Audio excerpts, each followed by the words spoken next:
என்னடா இவ dress change பண்ணிட்டு வந்து நிக்கிறாளேன்னு தானே பாக்குறீங்க? புரியுது. கண்டிப்பா அதான் உள்ள நினைச்சுக்கிட்டு இருப்பீங்க. அப்புறம் வாழ்க்கையை தொடங்கிறதுக்காக கூட நான் இப்படி வந்து நிக்கிறேன்னு நினைக்கலாம். ஆனா அதுவும் இல்லை. உங்களுக்கு நான் ஒரு கிஃப்ட் கொடுக்குறேன்னு சொன்னேன்ல, அதை கொடுக்க தான் இப்படி வந்து நிக்கிறேன். அப்புறம் ரொம்ப ஆசையா ரெடி பண்ணேன் இந்த கிஃப்டை. ப்ளீஸ் கோவம் மாத்திரம் படாதீங்க. நீங்க கோவப்பட்டு எதனா திட்டுவீங்களோன்ட்டு தான் எனக்கு பயமாவே இருக்கு. ப்ளீஸ் கோவப்படாதீங்க. கொண்டு வா. வார்த்தை எதுவும் பேசிட தோணல, வாழ்வே இனி நீ தாண்டி. காலம் அது பேசுற மாதிரி நானும் என தாரண்டி. மொத்த சன்மம் ஒன்று போக கொஞ்சம் பாரண்டி. அடடா இது என்ன எனக்கு ஒன்றும் புரியலையே. கோவப்பட்டு திட்டாதீங்க. ஏதோ ஆசைப்பட்டு பண்ணிட்டேன். ஏன் இப்படி பண்ண? பிடிக்கலையா? நான் கேட்டதுக்கு ஆன்சர் பண்ண. ஏதோ ஆசைப்பட்டு பண்ணிட்டேன். உங்களை பார்க்கும் போதே பயமா இருக்கு. நிஜமாவே நான் ஆசைப்பட்டு தான் பண்ணேன். உங்களுக்கு பிடிக்காம போச்சுன்னா எனக்கு ரொம்ப சங்கடமாயிடும். எப்போ பண்ண? இந்த டாட்டூவா? ம். அந்த போட்டோ காப்பிய மண்டபத்துல டிஸ்ட்ரிபியூட் பண்ண வச்சது நீங்க இல்லைன்னு தெரிஞ்சிச்சுல்ல, அதுக்கு அடுத்த நாள். உன் ஃப்ரெண்டு ஆஷியை பார்க்க போனோமே, அதுக்கு அடுத்த நாளா? பிடிக்கலையா? அது எதுனாலும் சொல்லுங்க. எனக்கு இதை குத்தும் போதே உங்களை நினைச்சு ஒரு பக்கம் பயம் இருந்துட்டே இருந்துச்சு. ஆனா ஒரு பக்கம் சந்தோஷப்படுவீங்கன்னு நினைச்சேன்.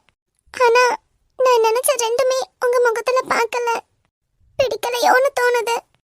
உங்க ரியாக்ஷனை பார்த்ததும் எனக்கு சங்கடமா இருக்கு. உங்களுக்கு பிடிக்காம நான் இதை அவசரப்பட்டு இப்படி பண்ணிட்டேன். ரொம்ப சங்கடமா இருக்கு. அது என்னால் எதுவும் இப்போ சொல்ல முடியல. நான் இப்போ என் கண்ட்ரோலில் இல்லை. நிஜமாவே நான் ஸ்டேடியம் வந்ததுலேருந்தே ஷாக்லேயே தான் இருக்கேன். எனக்கு கொஞ்சம் ஸ்பேஸ் வேணும். நிறையா மைண்டில் ஓடிக்கிட்டே இருக்கு. எதுவும் தப்பாக நினைக்காத. நான் நானாவே இல்லை, அதுதான் உண்மை. ப்ளீஸ். சாரி. அதற்குள்ள உன்னையே பொருத்தினாய்,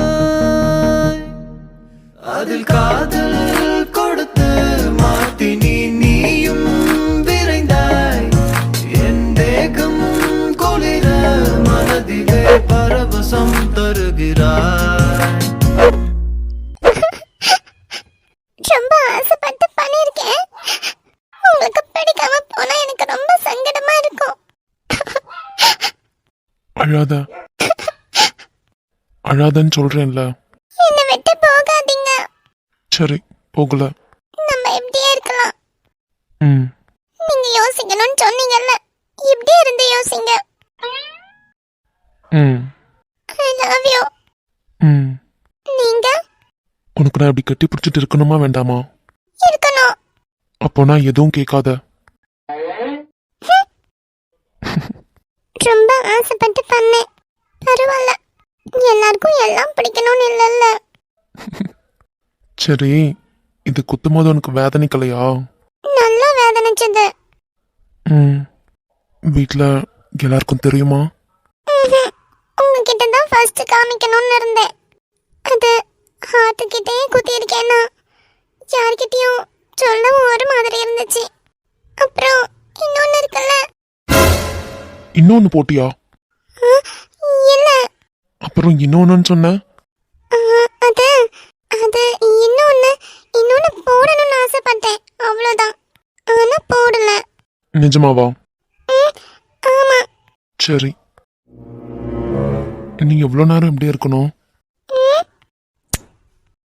ஏய், ஐ லவ் யூ. ம். என்ன நீங்க ஏத்துக்கிறதுக்கு லேட் ஆனாலும் பரவாயில்ல.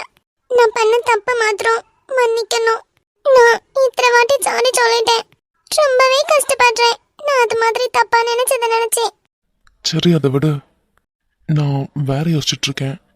வேறயா? என்ன? அது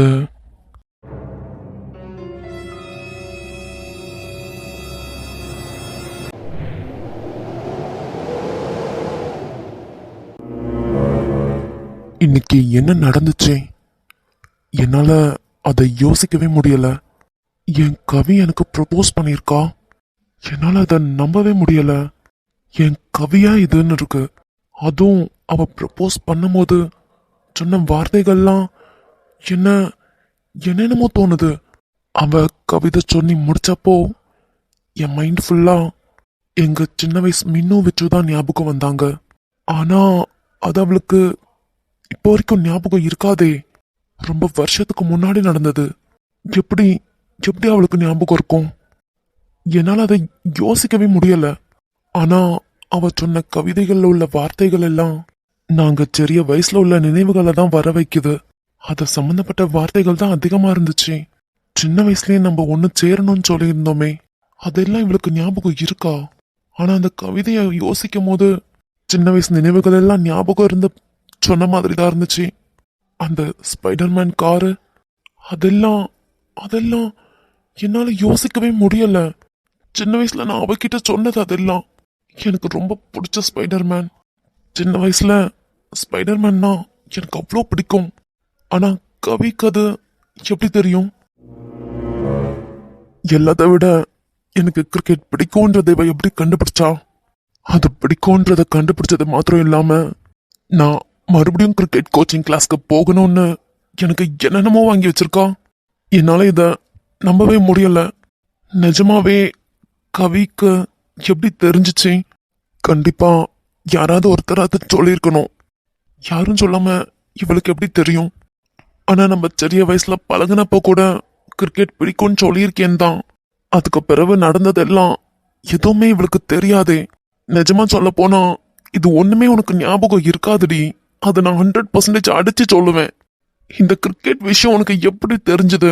வீட்டுல யாரும் சொல்லியிருக்க வாய்ப்பே இல்லை. நீ எப்படிடி கண்டுபிடிச்ச? இப்ப கூட கொஞ்ச நாளைக்கு முன்னாடி யோசிச்சேன், நம்ம மாத்திரம் பண்டு மாதிரியே கிரிக்கெட் நல்லா விளையாடி இருந்தோம்னா இப்போ அதுல இருந்து ஏதாவது பணம் சம்பாரிச்சிருக்கலான்னு யோசிக்கும் போதெல்லாம் சங்கடம் மாத்திரம் தான் வந்திருக்கு. பாப்பா போனதுக்கு பிறகு எல்லாமே போயிடுச்சு. அதுல இந்த கிரிக்கெட்டும் ஒண்ணு. உணர்வு பூர்வமா என் மனசை ரொம்பவே டச் பண்ண ஒரு கேம் டி அது. அது எனக்கு பிடிக்கும்னு சொல்லி அந்த கேமுக்கு என்னென்னலாம் வேணுமோ ஒண்ணு விடாம எல்லாமே வாங்கி வச்சிருக்கியாடி. எப்படிடி கவி? என்னால நம்பவே முடியலடி. எவ்வளவு யோசிச்சாலும் இதுல வேற என் பேரை பச்சை குத்தி வச்சிருக்க. கவி, நீ எவ்வளவு கஷ்டப்பட்டிருக்கடி. இதுக்காக நீ எவ்வளவு எஃபோர்ட் போட்டிருக்க. கவி, நான் இந்த அளவுல உனக்கு எதுவுமே பண்ணலடி. ஒண்ணுமே இல்லாத வேண்டி நானு. எனக்காக நீ இவ்வளவு பண்றியே. நெஞ்சில பச்சை குத்தும் போது எவ்வளவு வேதனைச்சிருக்கும். கவி, பாவண்டி. இந்த மாதிரிலாம் இன்னொருக்க பண்ணாத. என்னால அதை தாங்கவே முடியாது. என் பேரை நீ பச்சை குத்துவன்லாம் நான் யோசிச்சதே இல்லடி. ஏன்டி கவி, ஏன் அப்படியெல்லாம் பண்ற? நீ நீ நீ இதெல்லாம் பண்றத பார்க்கும்போது ஏதோ நீ என்ன சின்ன வயசுல இருந்தே எனக்கே தெரியாம என்ன ஃபாலோ பண்ணிருக்கியோன்னு தோணுதுடி.